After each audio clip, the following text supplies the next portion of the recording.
अहो अ, तुम्हाला हे दूध प्यायचं नसेल तर मी पिऊन टाकू का?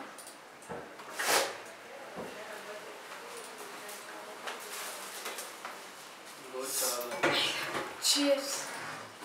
हो, चीयर्स. तुम्हाला माझा राग आला असेल तर तसं सांगा, पण बोला ना काहीतरी. नाही तसं मला पण नाही आवडत नवऱ्याने जास्त बोललेलं. नवरा कसा ऐकून घ्यायला पाहिजे. आता तुम्हाला सांगू का, मला आहे ना हे लग्नच करायचं नव्हतं, मला लव्ह मॅरेज करायचं होतं. नाही नाही नाही तसं नाही हो, पण करायचं होतं प्रेम. आणि ज्या मुलावर प्रेम करायचं होतं ना त्याच्याशीच लग्न करायचं होतं.